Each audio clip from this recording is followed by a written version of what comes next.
کیا وہ دولت ہمیشہ باقی رہ سکتی ہے؟ مردانگی کی بات تو یہی ہے کہ آپ اپنے محنت کے بلبوتے پر زندگی گزارنے والے ہو جائیں اور اپنے آپ کو اس قدر مضبوط بنا لیں محنت کرنے والا کہ جو اللہ تعالیٰ دے دے اس میں آپ اپنی اور اپنے گھر والوں کی کفالت کرنے والے ہو جائیں اور دوسروں کے مال سے اپنے نظر کو بچانے والے ہو جائیں، دوسروں کے مال پر اپنے نظر رکھ کر کے ہمارے معاشرے کے اندر غیروں کے رواج کو، غیروں کے رسم و رواج کو، غیروں کے طور طریقے کو اس قدر اپنایا جا رہا ہے، بلکہ یہ تو مال کی محبت میں اپنایا جا رہا ہے۔ مال تو آج آنا ہے تو کل جانا ہے، کل نہیں ہے تو پرسوں آنا ہے۔ اللہ کی قدرت ہے، جسے چاہے بادشاہ بنا دے، جسے چاہے فقیر بنا دے، جسے چاہے عزت والا بنا دے، جسے چاہے ذلت والا بنا دے، مگر اخلاق کو سنوارنا اللہ تعالیٰ نے ہمارے ذمے میں عطا فرمایا ہے۔ اللہ نے ہمیں فرمایا ہے رسول اللہ کے اخلاق کے ساتھ اپنے اخلاق کو سنوار لو، ان کے طریقے پر، ان کی زندگی کے گزارنے کے سلیقے پر اپنی زندگی گزارنے والے بن جاؤ۔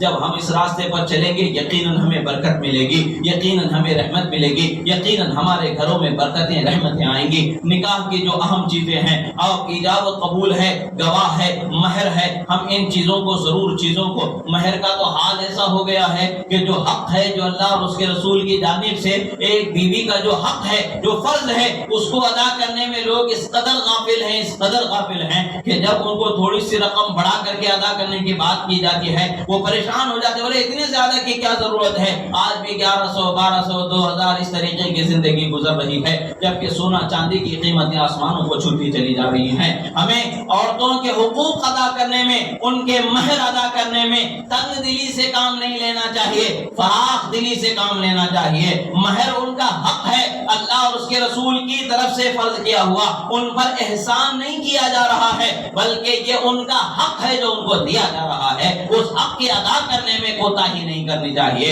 اور جو مال لیا جا رہا ہے، جو پیسے لیے جا رہے ہیں جوڑوں کے، وہ لاکھوں میں لیے جا رہے ہیں، گھر، کار، گاڑی، موٹر سائیکل وغیرہ، یہ ساری چیزیں جو لی جا رہی ہیں، یہ زبردستی جو لیا جا رہا ہے، یہ سب کا سب حرام ہو جاتا ہے، سب کا سب گناہ اور وبال کا سبب بن جاتا ہے۔ لوگ گناہ وبال کمانے میں تعامل نہیں کر رہے ہیں، حق ادا کرنے میں، فرض ادا کرنے میں تعامل کرنے والے ہو گئے ہیں۔ یہ کس قدر افسوس کی بات ہے، ہمیں اپنے آپ پر غور کرنے کی ضرورت ہے۔ اور جو نوجوانوں نے ابھی شادی نہیں کی ہے وہ اپنے آپ میں ایک سدھار اور ایک عزم لانے کی کوشش کریں کہ ہم سنتوں کے طریقے کے ساتھ زندگی گزاریں گے اور سنتوں کے طریقے کے ساتھ ہم اپنے آنے والی زندگی کو خوشگوار بنانے کی کوشش کریں گے۔ خواہ وہ شادی بیاہ کا مسئلہ ہو، خواہ وہ اور کوئی مسئلہ ہو، ہمیں اللہ کے اور اس کے رسول کے قانون سے خلاف ہٹ کر کے اپنی خواہشات کو پورا نہیں کرنا ہے۔ جب یہ عزم و ارادہ ہوگا تو یقیناً آپ دیکھیں گے کہ اللہ کی رحمتیں بہت ملیں گی، زندگی گزارنا آسان ہو جائے گا۔ اللہ رب العزت کی بارگاہ میں دعا ہے جو کہا گیا سنا گیا، کہنے میں سننے میں جو غلطی ہوئی اللہ تعالیٰ اسے معاف فرمائے، جو حق و صحیح کہا گیا اللہ تعالیٰ اسے قبول فرمائے، اور ہمارے معاشرے کے بد اخلاقیوں کو اللہ تعالیٰ دور فرمائے، ہمارے نوجوانوں کی بد اخلاقیوں کو، بد کرداریوں کو دور فرمائے۔ پروردگار ہم تمام کے گناہوں کو معاف فرما، پروردگار ہماری خطاؤں کو معاف فرما، رحمت و برکتوں کی زندگی عطا فرما۔ دنیا میں جہاں کہیں بھی ظلم ہو رہا ہے مولا ظالموں کو نیست و نابود فرما، مظلوم مسلمانوں کی مدد فرما، بیواؤں، یتیموں، بے سہاروں بچوں کی مدد فرما، ان کے لیے سہارے و اسباب و کفو مہیا فرما، مولا ان کے لیے چین و راحت و سکون کی سانس جینے کی زندگی کا موقع نصیب فرما، مولا ان کی زمین ان کے لیے محفوظ فرما، مولا تو اپنے قہر و غضب سے دشمنان اسلام کو نیست و نابود فرما، مظلوم مسلمانوں پر ظلم کرنے والوں کو نیست و نابود فرما، مولا ہمارے ملک میں امن، امان، سلامتی، چین و سکون عطا فرما، ہمیں تیرے حبیب کی سچی محبت میں زندگی گزارنے کی توفیق عطا فرما۔ اقول قولی ھذا استغفر اللہ لی ولکم ولسائر المؤمنین وما علینا الا البلاغ المبین برحمتک یا ارحم۔